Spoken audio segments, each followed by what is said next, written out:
मौन! मूर्ख हो तुम। क्या माता कभी अपने संतानों से रुष्ट हो सकती है? क्या माता अपने संतानों को कष्ट दे सकती है?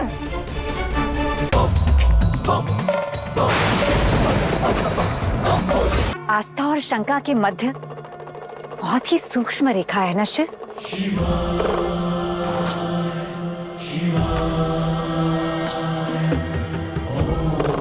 देवी पार्वती जानती हैं, हम सब तो बने ही भय से हैं,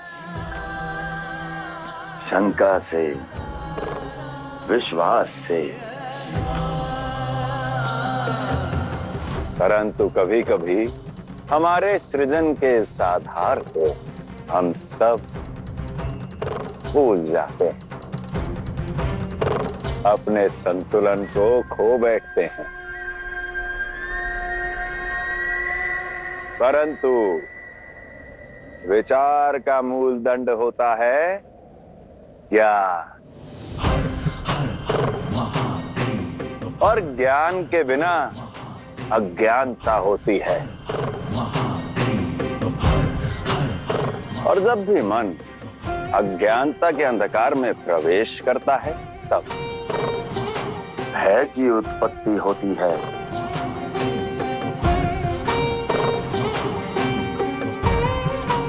और जानते हैं आप सब कि भय किसकी जननी होती है? है कोई उत्तर? कहो। नकारात्मकता की।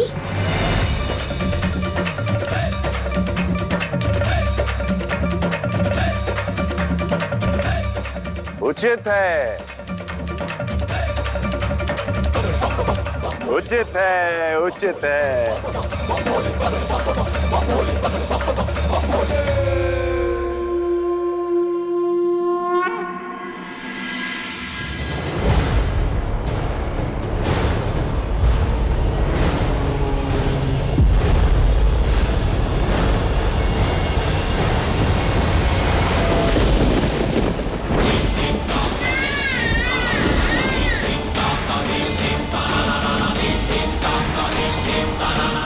अकस्मात क्या हो गया इसे?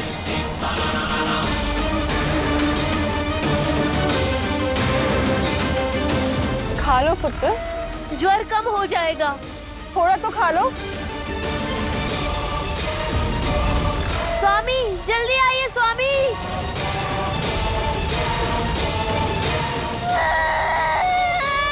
अकस्मात इतना तीव्र ज्वर?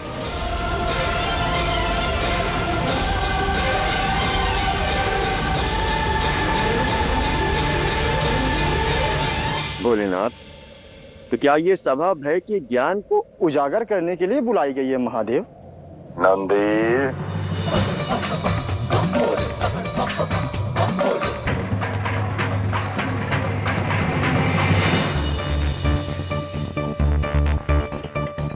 क्षमा करे भोलेनाथ, क्षमा करे।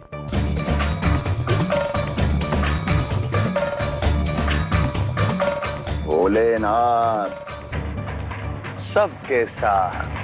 भोलेनाथ है हमारे, भोलेनाथ है हमारे, भोलेनाथ है हमारे। जो भगत है भोला भाला उसको हाथ ना लगा रे, जो भगत है भोला भाला उसको हाथ ना लगा रे। भोले है हमारे साथ, भोलों के भी ये है नाम। भोलों को जिसने तड़पाया उसको तो ये पकड़ पकड़ के भोले पकड़ भोले पकड़ भोले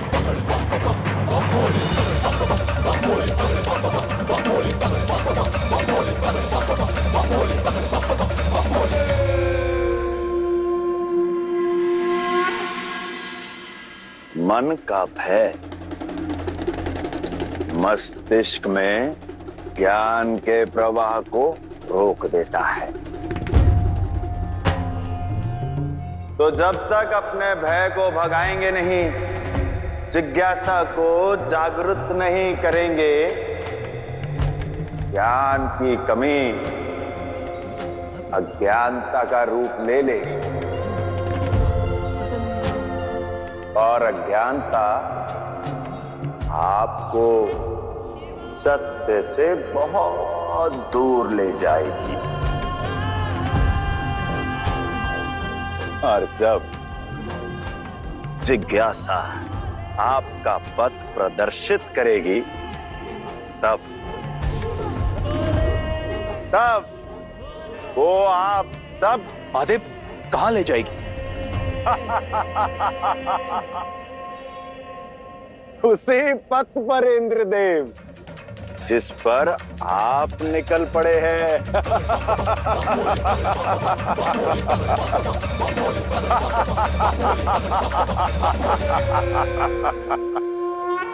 अब शिव का संसार अज्ञानता के अंधकार में डूब जाएगा। मेरे असुर ऐसा ज्वर फैलाएंगे कि हर ओर भय का राज होगा।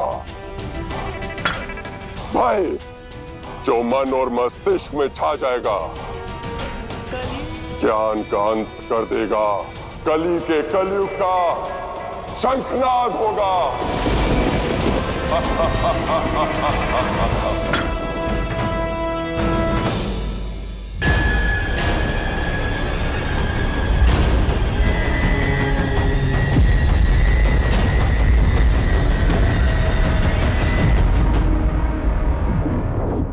ज्वरासुर, अब ज्वरासुर के ज्वर से कांपेगा संसार।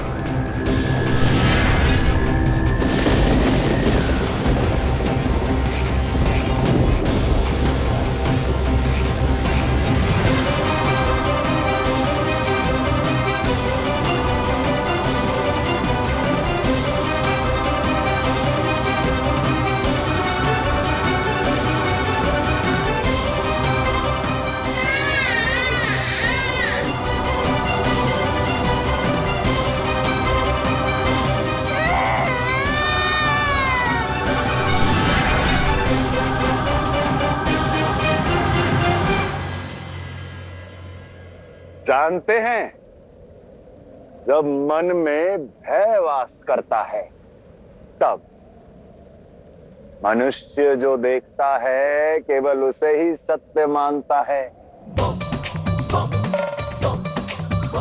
जानते हैं कि हर बात को यदि आंखें मूंद कर स्वीकार कर लिया जाए, तो वो भी तो अंधकार के भीतर जाने जैसा है कि नहीं?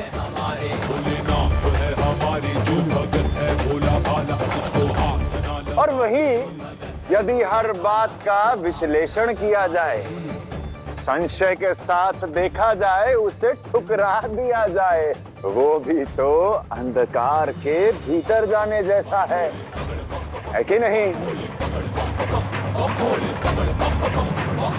मैं मानता हूं मार्ग अति सूक्ष्म है।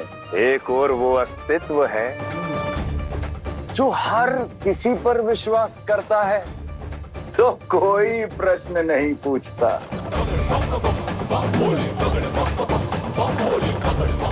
और एक और वो अस्तित्व है जो किसी पर विश्वास नहीं करता। वो संशय है जो किसी की बात नहीं समझता।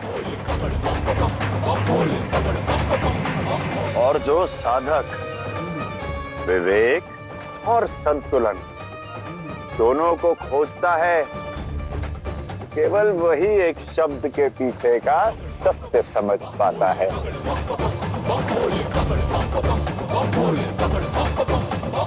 अन्यथा इसी प्रकार अंधकार में डूबे रहेंगे, हल्के गोते खाएंगे, और वो मैं आपके साथ होने नहीं दूंगा, क्योंकि भोलेनाथ सबके साथ।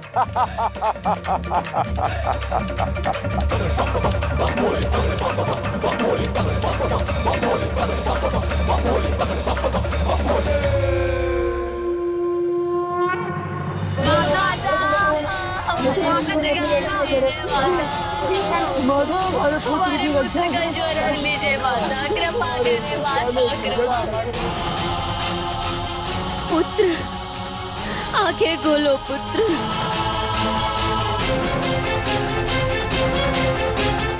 माता, मेरी पुत्री का दर्द ठीक कर दीजिए माता, इसका ज्वर हर लीजिए माता। हमारी संतानों को स्वस्थ कर दीजिए माता। ये जगत जननी है, किसी को कष्ट नहीं देती, सबका दुख हरती है। माता मेरे पुत्र का ज्वर हर लीजिए माता, कृपा कीजिए माता। संतानों की रक्षा। माता मेरे पुत्र को ठीक कर दीजिए।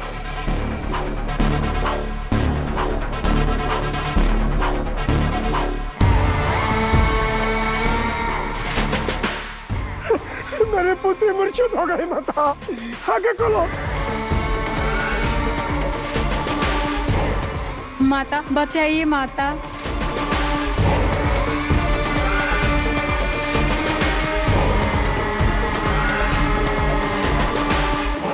जीवन भर जिसकी भक्ति की, आज उसने ही तुमसे मुख मोड़ लिया। अरे क्या लाभ हुआ ऐसी भक्ति, ऐसी श्रद्धा का। अरे जो माता तुम्हारा दुख न हर पाए, ऐसी जगत जननी का क्या लाभ।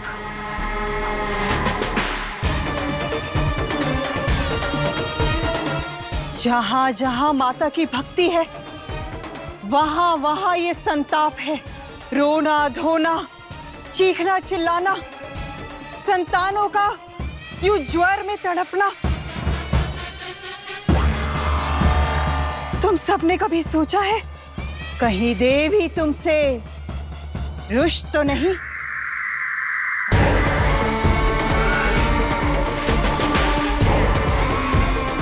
और इसीलिए तुम्हारी संतानों को दंड दे रही है।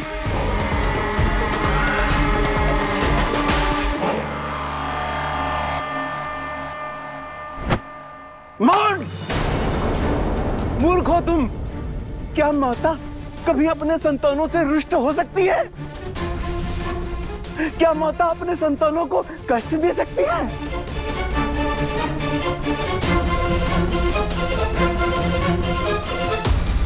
ये जगत जननी है, सबका संताप हरती है, किसी को दुख नहीं देती। अपने मन का मैल स्वयं तक सीमित रखो, अन्यथा तुम्हें गांव से दुत्साह कर निकाल देंगे। हाँ, मान हो जाओ, या तो मान हो जाओ या अपने अंत के लिए सच हो जाओ। हाँ हाँ मार देंगे तुम्हें, हम सब मार देंगे। निकाल देंगे तुम्हें गांव से, निकाल देंगे।